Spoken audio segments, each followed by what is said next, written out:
दोस्तों नमस्कार। आज फिर एक बार आपका अपने इस चैनल में स्वागत है। आज हम जानेंगे ऑप्टो कपलर के बारे में।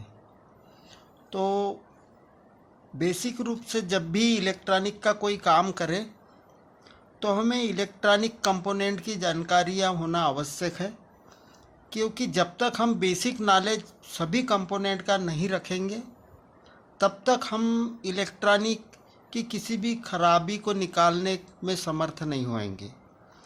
तो इसलिए हमें सभी प्रकार की जानकारियाँ लेना आवश्यक है।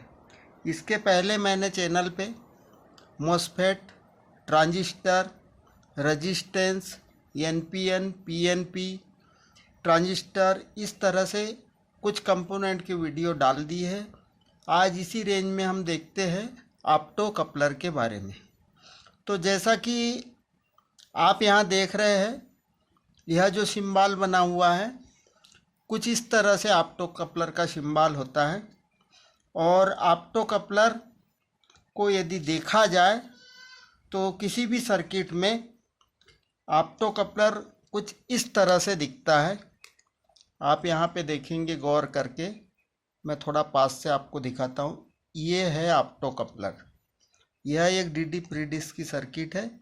इसमें यह जो लगा हुआ है यह 4 लेग का यह ऑप्टो कपलर है। अब यह ऑप्टो कपलर का उपयोग क्या है? तो इस ऑप्टो कपलर को हाई वोल्टेज और लो वोल्टेज के बीच में कम्युनिकेशन के लिए उपयोग किया जाता है। कम्युनिकेशन का मतलब सूचनाओं का आदान प्रदान। तो ये सूचनाओं का आदान प्रदान कैसे करता है? तो यह एक सिग्नल के जरिए सूचनाओं का आदान प्रदान करता है। तो इस साइड हम देख रहे हैं कि एक एसएमपीएस है। तो इस एसएमपीएस में इधर हाई वोल्टेज है, इधर से सप्लाई आती है, और फिर ये जो ट्रांसफार्मर है यह स्विचिंग करेगा इस मॉसफेट आईसी के जरिए। तो इसको ये पता होना चाहिए इस आईसी को कि मुझे कितनी स्विचिंग करना है ताकि इधर जो वोल्टेज है वो स्टेबल बना रहे। तो इसकी सूचना देने के लिए इसका उपयोग किया जाता है। अब यदि यह ऑप्टो कपलर के स्थान पर दूसरा कोई उपयोग क्यों नहीं किया जाता है? वो इसलिए नहीं किया जाता है क्योंकि इसमें जो सिस्टम होता है वह इनडायरेक्ट होता है। यदि हम दूसरा कोई यदि डायोड के जरिए या किसी ट्रांजिस्टर के जरिए हम इधर की सूचनाएं इधर हाई वोल्टेज तक लो वोल्टेज की पहुंचाएंगे और वह कभी शॉर्ट हो गया तो यह हाई वोल्टेज इधर आ जाएगा, और जब इधर लो वाले सप्लाई सेक्शन में, जो कोल्ड सप्लाई जिसे कहा जाता है और इसे हॉट कहा जाता है, तो इस सेक्शन में आने पर इससे हमारा जो भी इंस्ट्रूमेंट चलेगा, जैसे ये हमारा डीडी फ्री डिस्क का है, तो इसके अंतर्गत जब यहाँ पे हाई वोल्टेज आ जाएगा तो जो भी हमारा इंस्ट्रूमेंट है वह ख़राब हो जाएगा, चाहे टीवी हो, लैपटॉप हो या कोई सा भी इंस्ट्रूमेंट हो। तो इसकी बचत के लिए कि दोनों में कम्युनिकेशन बना रहे, इसको सूचनाएं भी मिलती रहे और इधर का खतरा इधर ना आ जाए, क्योंकि ये दोनों सेक्शन अलग होते हैं। आप यहाँ पर देख रहे हैं कि यह सेक्शन अलग है और यह सेक्शन अलग है, यहाँ से बराबर इनकी दूरियाँ बनी हुई है। सिर्फ यह ऑप्टो कपलर के जरिए ही एक दूसरे से जुड़े हुए हैं, बाकी अलग अलग है। तो इस तरह से, इस कारण से ऑप्टो कपलर का उपयोग किया जाता है। अब ऑप्टो कपलर को बारीकी से समझते हैं हम इस डायग्राम के माध्यम से। तो ऑप्टो कपलर में क्या होता है कि इसमें 4 पिनें दी रहती है। आप देख रहे हो यहाँ पे मैंने ये चित्र बनाया है, इसमें 4 लेग दी हुई है। तो जहाँ पर डॉट बना रहता है, तो जहाँ डॉट बना रहता है ऑप्टो कपलर में, वह उसकी पहली लेग होती है।